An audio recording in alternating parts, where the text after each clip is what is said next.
Hello everyone. So in the second video we will explore bills of material. So as we said earlier that each product is going to have its own bills of materials, which means it will give you a detailed diagram and list of all the components which are required to manufacture that product. So again, people who work in the manufacturing segment, you may have seen the blueprints or the drawings for the different components. And in those drawings, you will have a detailed list of components, how many components are required to make that sub-assembly or the final product, right? The second example is when you buy any furniture from IKEA or from Brick, it comes up with the detailed instruction sheet, which not only tells you how to assemble that item, but also it will give you a list of all the components and a structure diagram, right, or a hierarchical diagram,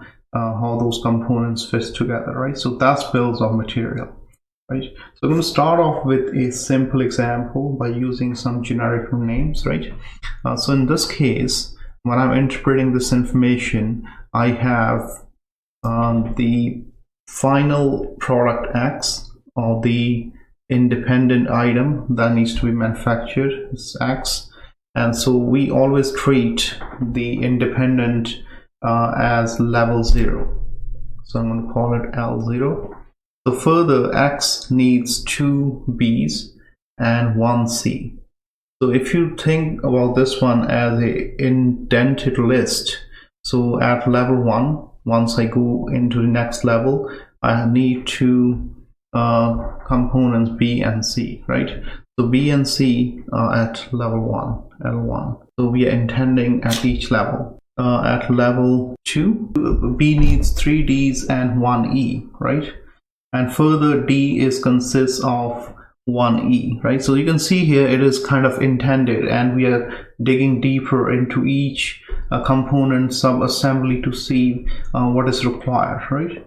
So the idea from here is to make a tree structure, or what we call a product tree diagram, so that we can easily understand how these components are fitting together and end product is produced, right?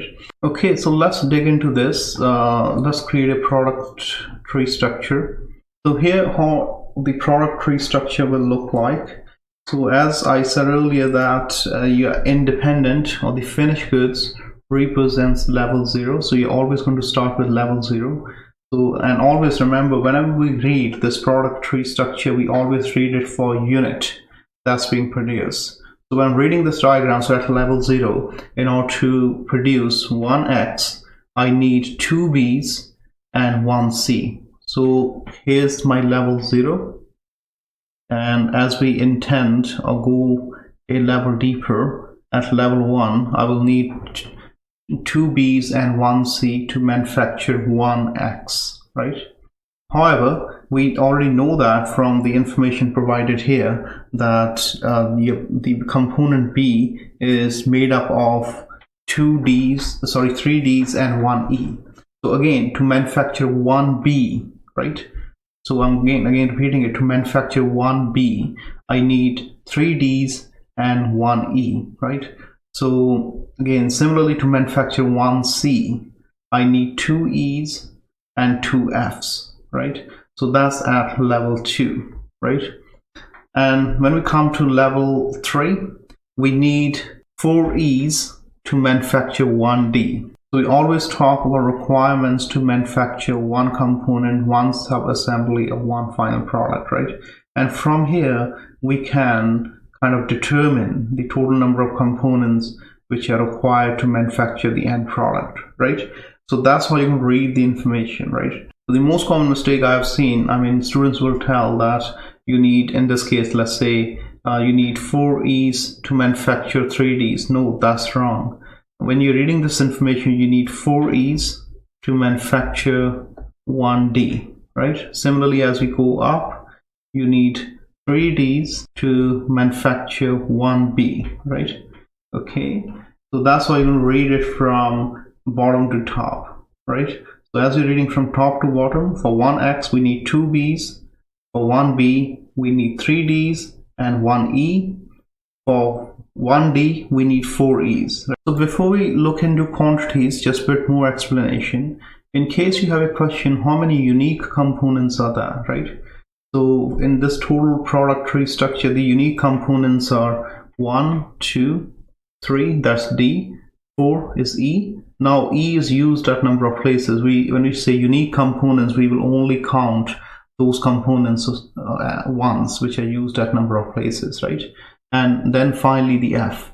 So there are 1, 2, 3, 4, and 5 unique components, right? How many common components are there? There's one common component, which is component E, which is used at number of places. So if I then ask you guys how many dependent components are there, there are 5 dependent components, right? B, C, D, E, and F. Independent, this X is the independent, right? So which is the finished good or the final product. Similarly, you can have parent-child relationship. B has one parent, so B has one parent as X. C has one parent as X, right? E is now used at number of places, right? So E has 3 parents. E has parent D, E has a parent B here, E has a parent C, right? So in case of E, there are 3 parents, which is D, B, and C, right? So you should be able to read this, because if you look at the diagram, it's to say as we go from top to bottom, it is a parent-child relationship, right? Okay, so from here, let's look into the quantity calculations. We will explore this from 2 aspects: the quantities required to manufacture 1 X and the quantities required to manufacture 10 X's, right? Okay, so from here, for 1X, the calculations are pretty straightforward, right? So to manufacture 1X, I need 2 B's, right? So we can say for B, with respect to 1X, we need 2 B's for 1X. So I need 2 here, right? At level 1, similarly, for C, I need 1 C to manufacture 1X. So the quantity is 1. Now let's come to level. So for D, we need 3 D's to manufacture 1 B, right? However, at level 1, we need 2 B's in order to make 1 X. So which means 3 D's to manufacture 1 B. And how many B's are there? There are 2 B's. So in total, I need 6 D's. So I'm going to elaborate on this point again. I need 3 D's to manufacture 1 B, right? But there's a requirement for 2 B's, right? So that's why we need 3 B's for the first, 3 D's for first B, and again 3 D's for the second B. So that's why we end up multiplying the D's required for 1 B with total number of B's required, right? Okay, so similarly with E, so we need 1 E to manufacture 1 B, but there's a requirement of 2 B's. So in total, I need 2 E's to manufacture 1 X. So similarly here, I need 2 E's to manufacture 1 C, and there's a requirement for 1 C. So that's going to give me 2, right? For F, I need 2 F's to manufacture 1 C, and there's a requirement for 1 C, right? So that's going to give me 2 here. So for level 3, the E, we need 4 E's to manufacture 1 D, right? How many D's are required to manufacture 1 X? We already determined the requirements, right? So we need 6 D's actually, right? And the total number of D's required are 6 in this case. So we need to manufacture 6 D's. So again, we need 4 E's to manufacture 1 D. However, there's a call for 6 D's based on the requirements of B's and requirements of X, right? So I need actually 24 E's to manufacture 6 D's, right?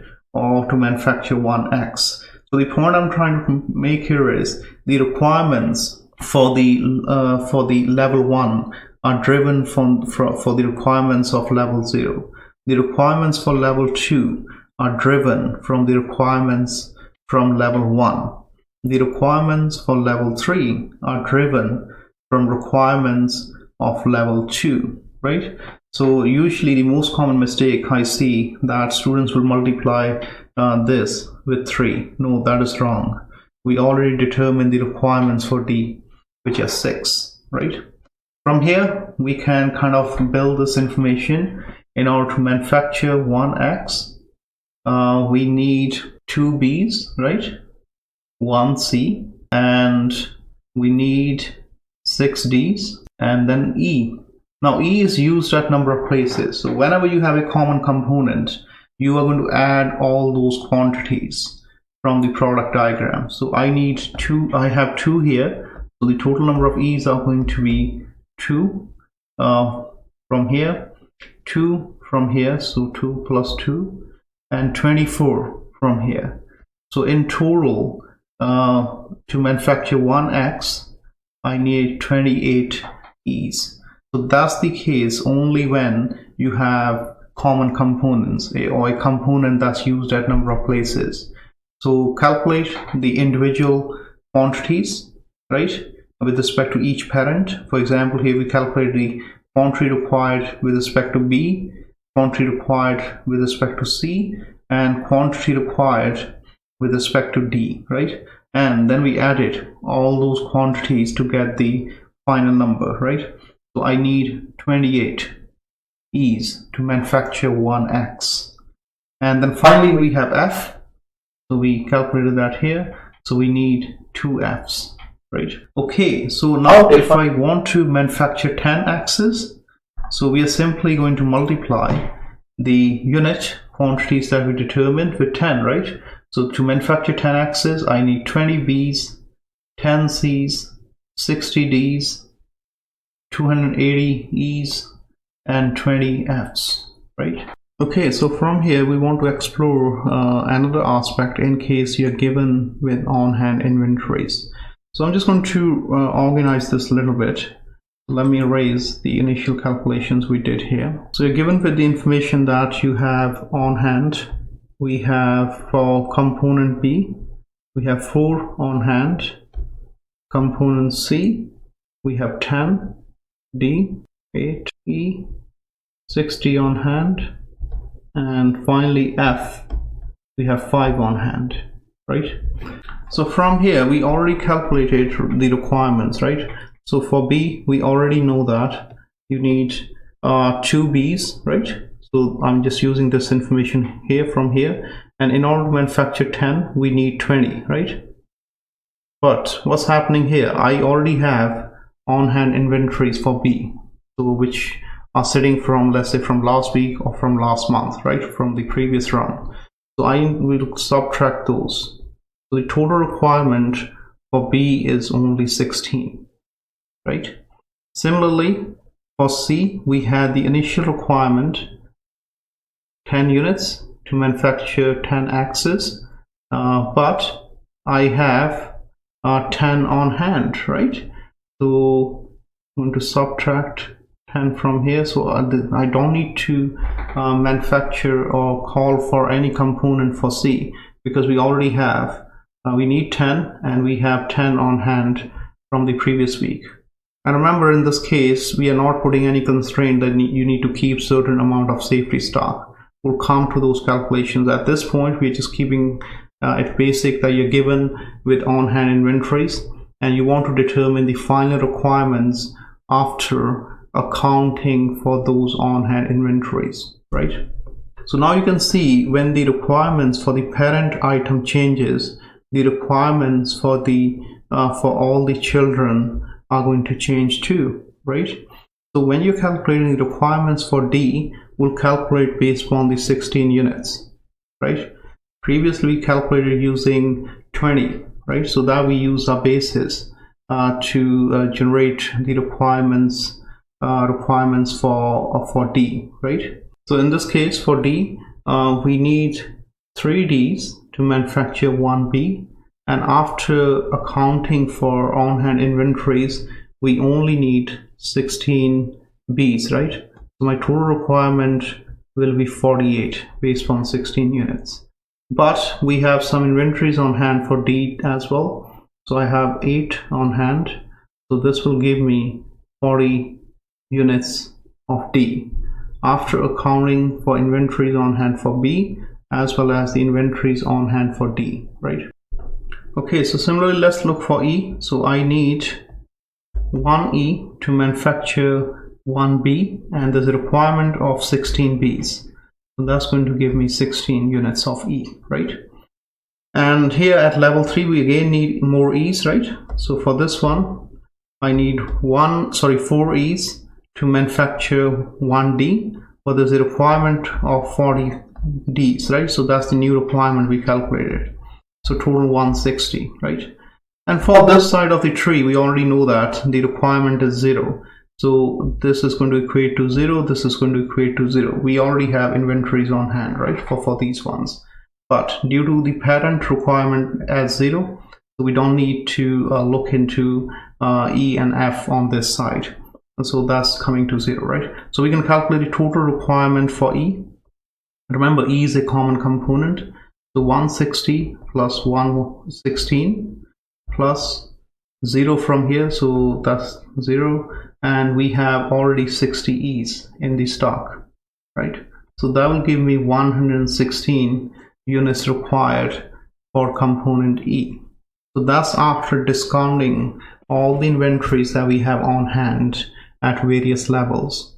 Well, the key point I was trying to make here is that as the parent requirements change, in this case for B and C, is going to affect the requirements for the children, right? So the most common mistake I have seen that students will calculate this requirement correctly, 16, but when it comes to calculating D and E, they will use the old numbers that you have here. No, you need to update the requirements for the child based on change in requirements for parent, right? Okay, so please have a look at it carefully, and if you have any questions, feel free me to ask. And in next video, we'll go through one more example on bill of materials. Thank you.